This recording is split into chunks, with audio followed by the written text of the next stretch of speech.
네, 픽인터뷰입니다. 대통령 선거 끝나고 비상대책위원회를 가동했던 민주당이 지방선거 패배 이후 두 번째 비상대책위원회를 출범시켰습니다.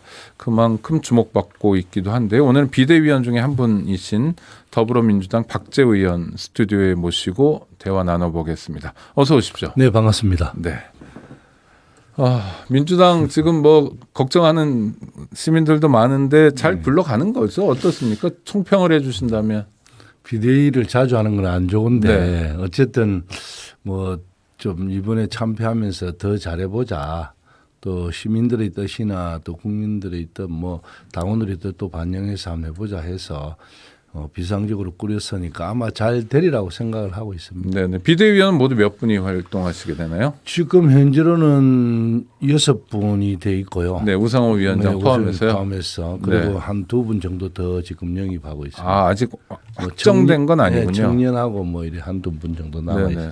근데 비대위 출범하면서 제일 처음 들었던 얘기가 뭐 수박이란 얘기 가만 안 두겠다. 그래서 우상호 의원이 말이 되게 거칠고 세다. 가만 안 두겠다. 그랬더니 가만 안 두는 내용은 뭐 겨우 공개적으로 경고하겠다 정도.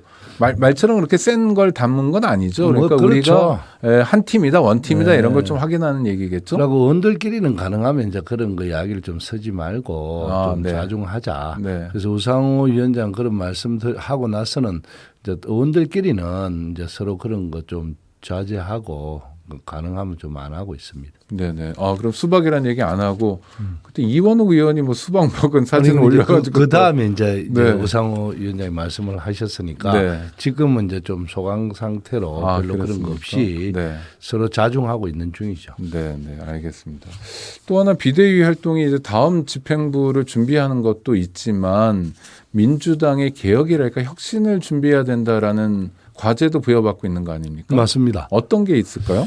그래서 이제 이번 지선 대선 패배에 대한 평가를 정확하게 하자라는 당내에 뭐 여러분들이 말씀을 하셔서 평가위원 구성하는 걸 지금 이제 하고 있고요. 아직까지 이제 평가 단장이나 이런 분들을 구성 안 했는데 추천을 받고 있습니다. 그래서 그렇게 하고 그리고 당헌 당규 개정이라든지 또 전대 준비를 지금 만들었으니까 그분들이 이제 어떻게 의견 수렴을 해서 할지 또 각 분야별로 당헌 당규 또 뭐 선거 관계에서 어떻게 당원 수를 어떻게 조정할 것인지 또 뭐 집단 지도 체제냐 단일 체제냐 네. 여러 가지 이런 문제를 가지고 의견 수렴을 잘 해서 아마 전준위에서 아마 준비를 잘 하리라고 생각합니다. 전준위는 전당대회 준비위원회. 예. 그런데 대선이나 지방선거를 평가하는 것 자체가 약간 불안해 보이는데요. 왜냐하면 한쪽에서는 대체로 두 가지 흐름이 있다면 이번에 당대표에 이재명 의원이 나오냐 안 나오느냐 문제도 이재명 책임론을 이야기하는 쪽이 굉장히 많고 그렇죠. 또 하나는 뭐 문재인 정부 뭐 실정론도 있는 것 같고 또 뭐 선거 때 별로 열심히 안 했다 이런 얘기도 들리고 하여튼 이렇게 뭐랄까요. 우리 가톨릭 교회는 제 탓이요 이런 게 많은데 민주당에서는 자기 탓은 아니고 니 탓이요가 많은 것 같아요. 그래서 평가도 누가 하느냐에 따라서 완전히 다른 결과가 나올 수 있을 것 같고 패배했다는 건 사실이지만 또 하나는 이것도 하나의 분열의 씨앗 이게 합의할 수 있는 평가라는 게 민주당 내에 존재하느냐 이런 걸 여쭙고 싶습니다. 그래서 외부 인사를 영입해서 네. 단장부터 가능하면 좀 중립적인 인사로 하자. 그래서 평가를 정확하게 해야 되는데 니 탓 내 탓의 문제가 아니라 모두의 공동의 책임이기 때문에 네. 이 문제를 정확하게 철저히 평가를 하지 않으면 어떠한 새로운 변화의 시작이 되지 않는다라는 의견이 주류를 이루고 있습니다. 그래서 좀 철저히 평가는 하되 또 스스로 전부 다 자기 반성을 하면서 내 탓이요의 문제도 함께 하고 또 왜 우리가 국민의 민심을 잘못 알아듣고 이런 행동을 했는지 이에 대한 반성도 중립적인 인사로부터 정확하게 좀 하려고 하고 있습니다. 네. 우리 박재우 의원님은 지역구가 어디시죠? 저는 부산의 남구라고 있습니다. 부산 남구. 예, 남구. 뭐가 있는 어느 동네입니까? 그러니까 오륙도가 있습니다. 오륙도. 오륙도가 네. 있고 용호동 대연 1, 3동인데요. 네. 혁신지구라고 금융단지로 내려오셨던 네. 운영금 내려오셨던 분들이 사는 단지도 있고 네네. 아파트가 좀 많은 편이죠. 네. 그럼 더불어민주당 국회의원 정치인 입장에서는 일종의 험지에서 국회의원이 되신 거잖아요. 그렇죠. 한 3번 떨어져야 겨우 되고 이럽니다. 네, 네, 좋습니다. 그러면 대선에서는 왜 지신 것 같아요, 민주당이? 뭐 여러 가지 있겠지만 그 동안에 저희들이 해왔던 뭐 실정도 좀 있을 것이고 네. 또 민심을 어찌 보면 좀 이 민심의 이야기를 옳게 평가해서 그대로 좀 정치는 너무 빨리 나가면 안 되는데 네. 좀 반발 정도만 따라가면 되는데 네, 네. 한 발 앞서가면서 민심과 좀 위반되었고 네. 또 이 부동산 문제나 여러 가지 이런 문제에 있어서 젊은 층들에게 실망을 좀 많이 줬고 이런 문제가 기본적으로 좀 있고요. 네, 네. 그다음에 이제 후보 자체의 또 리스크가 좀 있었고 네. 그런데 참 열심히 다들 해서 사실로는 선거 막판돼서 모든 원외위원장 국회의원들이 다 아마 밤 12시까지 선거 전날에 최선을 다했습니다. 네, 뭐 그래서 지인에게 전화하고 이런 식으로요. 그런 것도 하고 또 네. 운동도 하고 그래서 결과는 아깝지만 어쨌든 저희들이 패배는 인정을 하고 또 새로운 창조를 위해서 왜 졌는지도 한 번 더 분석도 해보고 그랬는데 부산은 좀 특이하니까. 네, 원래는 좀 더 질 거였는데 표차를 좀 줄였다 이렇게 말씀하시는 건가요? 뭐 그런 것도 있을 네. 수 있고요. 또 뭐 어느 쪽이 맞다 안 맞다는 모르지만 그 분석하기는 어렵지만 저희들이 그동안 해왔던 거에 대한 잘못의 평가가 더 컸을 것이고 네. 그리고 또 후보 개인의 뭐 여러 가지 리스크도 있었을 네, 것이고 그래서 어떤 게 맞는지는 분석을 해봐야 하지만 네, 종합적으로 해서 그렇습니다. 많은 시민들은 대통령 그러니까 촛불로 정권도 맡겨줬고 왜냐하면 국민들이 이제 위임하는 거니까요. 또 국회의원 총선거를 통해서 압도적인 다수당을 만들어줬는데 결국 뭐 했냐 이렇게 얘기하는 분들도 사실 많은데요. 그렇죠. 뭘 보여줬냐 이런 면에서 한번 설명을 해주신다면. 근데 저희들이 180석을 갖는 것이 오히려 더 불안했습니다. 네네. 사실로. 아. 너무 많이 이제 하면 네. 또 너는 뭐 했노 하는 분들도 많지만 국민들의 또 대다수는 너무한 너가 독주한다라는 이야기도 많이 했고요. 네. 그런 과정에서 당내에 갈등이 많이 생겼죠. 더 강하게 가야 되느냐, 좀 국민들을 보고 가야 되느냐, 어느 게 맞느냐 이런 갈등의 구조에서 오는 여러 가지의 저희들이 오만도 있었고 또 저희들이 멀리 보고 해야 된다라고 해서 어떤 신념에 입각한 이런 부분도 있었고 그렇게 생각합니다. 네. 그러니까 이를테면 민주파가 집권했을 때 뭐 김영삼 대통령도 마찬가지인데 이렇게 기억나는 게 하나씩 있어요. 김대중 대통령은 뭐 여러 가지로 업적이 탁월하다 이런 역사적 평가를 받기도 하고요. IMF 극복도 있고 또 오늘이 마침 6.15인데 뭐 남북관계라든지 근데 문재인 정부 5년 동안은 하여튼 무난하게 운영은 했던 것 같은데 이렇게 인상 깊은 그래서 180석을 줬는데 결국 국민들에게 어떤 뭐랄까 손에 잡히는 뭔가를 주지는 못했던 것 같다 이런 느낌도 있는데요. 맞습니다. 아마 그런 느낌에 의해서 민심이 좀 위반된 건 또 많이 있는 것 같고요. 그런데 문재인 정권 들어와서 어쨌든 뭐 무난하게 코로나를 극복했다든지 네. 또는 선진국 진입을 할 수 있게끔 여러 가지 문화를 형성시켰다든지 이런 거는 간섭을 안 하면서 오는 여러 가지 문제가 있었는데요. 저희들이 획기적으로 변화를 시키라 뭐 검찰 개혁이다 이런 문제도 처음에는 검찰 개혁을 한 60% 정도 찬성하셨던 분들이 많았는데 이제 저희들이 독주를 하면서 오는 문제가 좀 있어갖고 그런 네. 문제에서 조금 저희들이 너무 강하게 밀어붙인 거에 대한 반발도 있었다. 그래서 정치는 어찌 보면 좀 천천히 가야 될 걸 빨리 가고 또 어떤 때는 또 빨리 가야 될 걸 우리가 천천히 그러니까요. 갔다. 쉽지 않은 것 같습니다. 의석을 많이 줬으니까 어떤 면에서 확실한 개혁을 하라는 목소리도 사실 있고요. 그건 뭐 적극 지지자만이 아니라 부동산 문제든 어떤 문제들은 맞습니다. 좀 제대로 해결해 달라는 거고 또 하나는 그래도 우리가 좀 믿고 기댈 만한 정치를 해달라라는 목소리도 있는데 하여튼 이런 면에서 부족함이 있었고 그런 것에 대한 심판이라 그럼 뭐 민주당 입장에서는 겸허히 받아들이시겠네요. 당연하죠. 겸허히 받아들이고 또 민심하고 좀 위반됐던 것이 무엇인지 네. 또 젊은 층들이 저희들 마음을 떠나게 했던 것이 무엇인지 하는 분석도 어느 정도는 했고요. 그러면 대통령 선거의 패인은 지방 선거의 패인과 연결되는 거네요. 바로 선거가 붙어 있으니까 그렇죠. 대체로 그런 그렇죠. 뭐 심판이기도 하고 지금 몸담고 계신 지역은 기초와 광역 전부 다 패배한 거죠. 전부 다 패배했고 네. 전번에 기자들이 이제 지방선거 하기 전에 다시 10년 전으로 돌아간다라고 했는데 역시 기초 우리 단체장들 13분이 계셨거든요. 네. 다 전멸하셨고. 부산광역시의 기초단체 몇 개입니까? 16개 중에서 16개 중에 민주당이 13개였습니다. 단체장이 13명이면 어마어마했군요. 네. 4년 전에 처음으로 우리가 이제 당선이 되는 네. 그 남북 정상회담 이것 때문에 이런 분위기로 인해서 또 지방선거의 시의원들도 우리가 이제 한 두세 명 될 정도로 많이 다수였습니까? 대다수. 저쪽에서 네. 5석구이 없었으니까요. 네. 처음으로 이제 역전이 됐는데 다시 이제 4년 전으로 완전히 돌아가는 네. 현상이 있어요. 압승이었는데 그렇다면 지금부터 잘해야 다음 국회의원 선거도 또 부산 유권자들이 마음을 내주거나 할 텐데 그런 면에서의 민주당 개혁 어떻게 하실 생각이세요?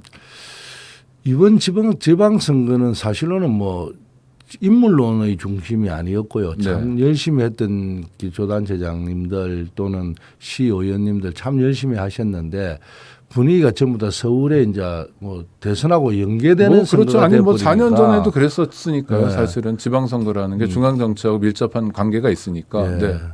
그러면서 오는 바람이 너무 커서 그래서 부산만큼은 이제 우리가 이때까지 해왔던 실적론, 열심히 잘했던 일의 실적 그걸 가지고 어필을 많이 했는데요. 아마 시민들 중에서 대다수가 너무 심했다는 생각은 들 겁니다. 왜냐하면 일을 다 열심히 했기 때문에요. 그래서 다음 뭐 국회의원 선거부터 또는 다음 지방선거까지는 저희들이 좀 더 열심히 하면 그러고 또 민심을 좀 추스리고 우리가 잘못된 거 인정하고 정책이 조금 변화를 갖고 오면 충분히 좀 가능성은 아니 그러니까 열심히 하셨고 더 열심히 한다는 건 약간 추상적이고 구체적으로 박 의원님 그러니까 민주당이 지금까지와 달리 이렇게 변하겠다. 어떤 모습을 정확히 보여드리겠다. 뭐 이런 거요. 그러니까 지금은 정치가 약간 상대방의 실패에 기대는 정치 같은 게 좀 있었잖아요, 사실은. 그리고 그런 면에서 윤석열 정부가 쉬운 파트너일 가능성도 좀 높아 보이는데 지금 대통령 부인 모습도 그렇고 그거 말고 자기 실력으로 좀 성큼 나가야만 국민의 지지를 제대로 받게 될 텐데 그런 면에서 어떤 변화를 주실 건지 비대위 차원에서도 그렇고요. 비대위 차원에서 저는 이렇게 생각합니다. 조금 전에 말씀하셨듯이 5년 동안 상대만 짚으면 되는 이런 정치가 아니라 상생할 때는 함께 해주는 정치도 하고 또 상대가 잘한 거는 인정도 하고 또 그리고 저희들이 잘못했을 때는 철저히 그걸 반성하면서 어떻게 하겠다라고 이야기를 해야 되는데요. 지금은 저희 당이 전반적으로 그런 문제를 충분히 인식하고 있기 때문에 우리 국회의원들뿐만 아니라 우리 당 전체가 젊은 층부터 또 어르신들의 모습들, 그 복지 이런 분야는 이제 여야가 함께 가지 않습니까? 그에 대해서 저희들이 구체적으로 어떻게 더 잘하겠다. 또 우리가 진보니까 어찌 보면 노동 쪽에 너무나 느슨했다라는 이야기를 많이 듣고 있잖아요. 그래서 노동 쪽에도 힘은 주지만 올바른 방향일 때는 저희들이 힘을 보태고 너무 강성으로 나갈 때는 저희들이 막아내는 데 역할을 하겠다. 대신에 지금 보수라는 그 국민의힘은 가능하면 재벌 개혁 좀 너가 해주라. 이런 식으로 좀 정치를 양분화시켜서 저희들이 도와줄 거는 도와주고 또 질타할 거는 질타하고 이런 야당의 모습을 국민들에게 옳게 비면 안 되겠나 하는 생각이 듭니다. 네, 좋습니다. 전당대회 준비위원회, 선거관리위원회 이렇게 돼 있는데 준비위원장은 안규백 의원이고 전당대회 선거관리위원장은 도종환 위원인데 이분들은 이렇게 무슨 흐름으로 보면 친문 그룹인가요? 그렇지 않습니다. 그렇지 않고 안규백 위원장님 같은 경우는 이제 당뇨 출신이면서 전당대회를 몇 번 했고 또 비교적 중립적인 인사이기 때문에 그 반대하는 사람 아무도 그러면 무난히 관리할 만한 분들이군요. 좋은 인사라고 보면 된다. 또 궁금한 거는요. 지금 백운규 전 산자부 장관 구속영장을 청구하고 이게요. 정권 잡은 지 한 달 남짓인데 백 장관은 벌써 한 3년 정도 끌던 사건을 지금 정권 교체 이후에 바로 밀어붙이는 것 같고요. 또 여기서 멈추는 것 같지만 검찰이 상당히 진도를 나가려고 하는 것 같은데 그냥 저희 지켜보는 입장에서는 누가 봐도 문재인 대통령을 겨냥한 것 같거든요. 이에 대한 민주당의 입장 또는 우리 박 의원의 입장은 어떠십니까? 정치가 이제 할 때마다 이런 과거 정권에 대한 비리를 캐내고 뭐 하는 모습들이 사실로는 저희들도 그래 했다라고 하면 할 이야기는 없지만 그렇지만 그쪽에 그때 있었던 그 부패라든지 이런 문제와 지금은 이제 인사 문제 아닙니까? 네, 블랙리스트. 예, 어느 정권이 바뀌더라도 옛날처럼 뭐 민간인 블랙리스트, 문학의 블랙리스트가 아니고 국가정보원이 만들던 그런. 그렇죠. 그런 게 아니라 이제 정권이 바뀌면 어쨌든 자기 정권에 이제 맞는 사람하고 일을 하고 싶기 때문에 뭐 여쭤볼 수는 있죠.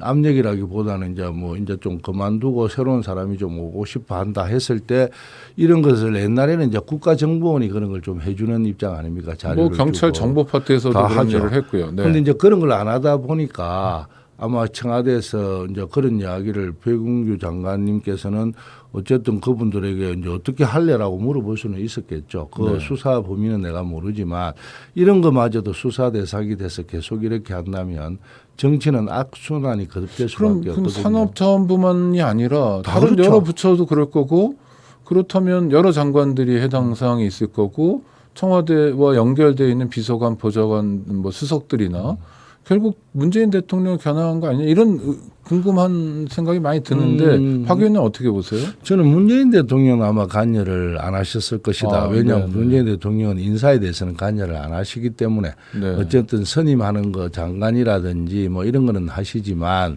나머지는 아마 인사 문제는 저희들이 오랫동안 같이 있어 보면서 부산에 있을 때도 인사 문제는 개입을 안 했기 때문에 관계가 없다라고 생각하는데 이런 모습들이 박근혜 정권이든 앞에 있었던 모든 정권이 다 똑같았거든요. 근데 이거마저도 수사 대상이 된다면 갈수록 정치는 없어지고 법만 있는 그런 사회 현상이 생기면 더 악순환이 거듭될 것이다. 그래서 윤석열 정부가 해야 될 것이 있고 안 해야 될 것이 있는데 이걸 법이라는 잣대로 또 3년 정도 수사를 하다가 또다시 자기들이 정권을 잡았다 해서 덜쳐내서 다 수사를 한다면 저희 야당도 가만히 있을 수는 없고 과거 이야기까지 다 꺼내고 그러면 이제 악순환이 되는 건데 하여튼 좀 뭐 물론 뭐 범죄를 저질렀다면 당연히 처벌받아야 되겠지만 정책적 판단에 대해서도 고민하고 고려해야 되는 것 같다. 네, 그게 이런 범죄라고 하기에는 좀 그렇잖아요. 아니 그러니까 구체적인 상황에 대해서 만약 진짜 범죄라면요 그야 단죄를 해야 되지만, 해야 되지만. 네, 이를테면 정무적 활동에 대해서까지 책임을 물어야 되는지에 대해서는 의문이 제기된다는 거고 하여튼 5년마다 이런 악순환이 되풀이되지 않았으면 하는 바람도 있습니다. 우리가 앞으로 나가야 되는데. 맞습니다. 그런 면에서 우리 박 의원 노력해 주시면 좋겠고요. 네. 부산 남구가 지역구인 더불어민주당 박재호 의원과의 인터뷰였습니다. 감사합니다. 고맙습니다. 네.